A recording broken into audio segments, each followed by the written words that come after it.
What's up guys, welcome back to the channel. Now this video is a really special video because I'll be trying out a different company. This company is ASRock, and their product that I'm trying out is their Taichi B550 Razer edition. Let's go ahead and hop right into it. Starting with the unboxing, the box looks fantastic. Really pops and looks different. It's also the first motherboard box that I've owned that has a handle. The front swings open to reveal the motherboard and a bit of information about the Razer Chroma and Synapse software, because ASRock actually teamed up with Razer to create this motherboard. With the motherboard out of the box, I can get a better look at it. It looks super sleek. We'll get to it in a second. I want to look at the accessories first. Inside the first half of the accessory box, we have a driver disc, the motherboard user manual, and the Razer software manual. Now there was also a case badge that I forgot to show. Inside the second half was an M.2 shield screwdriver, which that's a first for me, 2 SATA cables, an M.2 standoff and screw packed separately, the Wi-Fi antenna, and some ASRock Velcro cable managers. Taking a look at the motherboard, I decided to put my gloves on so I don't get any oil on the surface. The motherboard looks super sleek, and I'm a really big fan of the armor on here. I love the matte, brushed, and gloss black mix, especially the AM4 CPU cooler retention brackets. The stealthy look of the motherboard with the Razer Edition phrase words looks fantastic on the I/O shroud of the motherboard. The heat sinks are huge and look robust, like they can handle a lot of heat. I mean, I see a heat pipe on there, so this should be able to do the job. I also really like the chipset. I've always been a big fan of Razer, so seeing their Chroma logo there is really neat. The shiny reinforced PCIe slots look amazing. They add to the motherboard greatly. My only discrepancy would be the fact that the chipset gloss is missing a protective film over it, and dust is already on it. This motherboard is supposed to be brand new, so I'm hoping I didn't get scammed here. Taking a look at the heatsink armor, they're pretty thick. Looks like they can absorb a lot of heat.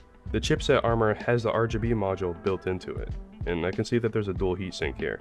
One absorbs the heat and just transfers it to the other. This is a passive heatsink, so I prefer it this way. The board below the armor looks brand new. No scratches or nicks. The motherboard has a backplate for support and protection. It also doubles as a heatsink. Those thermal pads are really thick and looks like they've been sitting there for a while because there's a ton of oil there.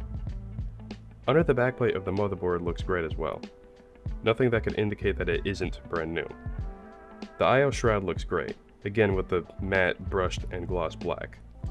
Now, at first I thought that the gloss was damaged, but no, there's just a protective film on it. Interesting how this one comes with one, but the other one doesn't.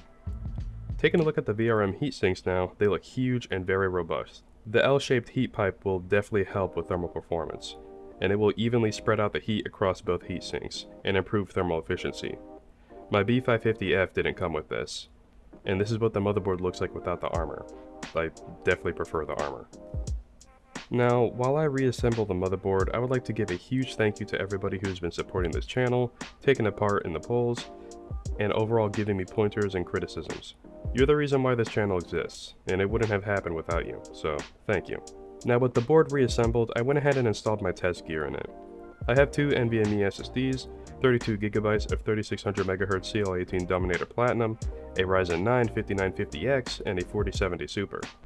I'll be testing this motherboard's capabilities at keeping stable overclocks for long periods of time. Now the RGB of this motherboard looks fantastic. The chipset heatsink and input-output shroud are very bright, but the light bars on the side of the motherboard look a bit dim. It looks much brighter on the box.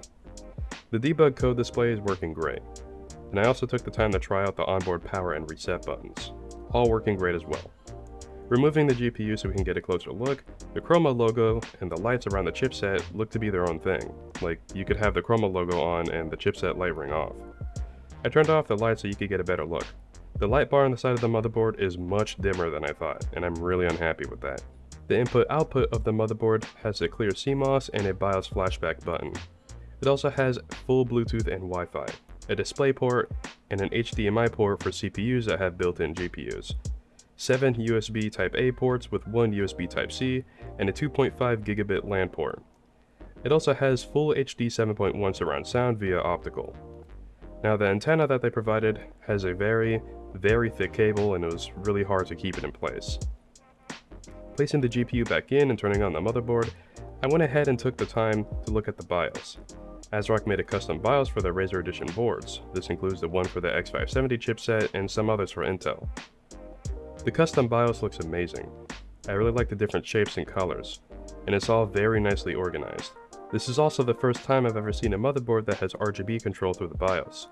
This motherboard already has so much packed into it, and this is the best treatment I've ever gotten from a motherboard manufacturer. Now, I went ahead and tested out the board in different benchmarking conditions.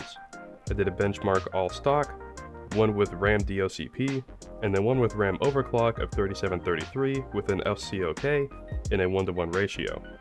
Oh, and with tighter timings too. Then I did a CPU overclock for 4.6 GHz at 1.25 volts. Then I did another CPU overclock at 4550 GHz at 1.25 volts. Now I tried to run each benchmark for 30 minutes if it held up, and here are the results. You can see how the VRMs stayed pretty cool during both CPU overclocks. Same with the onboard motherboard temperature. This is at ambient temperatures of 75 Fahrenheit, so it's a little warm. Well, those were some results. I really liked the way that this motherboard performed. It did a fantastic job during those benchmarks, and the only one that it failed to do was the 4.6 GHz, which I feel like that's probably because I had another benchmark going on it, but I have also tried without, all the extra stuff, and it still wasn't able to hit it. So maybe I just don't have the best silicone right now. But it was able to keep a stable 4550 GHz overclock, and I mean, it's been powering this computer, I was able to edit this video with that 4550 megahertz overclock, and it's been working just fine. Same with the 3733 tight timings overclock too. That's really tight for my RAM. So it stayed stable this entire time, and I'm really happy with the results. All the products on this channel are either bought by me or sent to me by family, so your support and your viewership helps out a lot.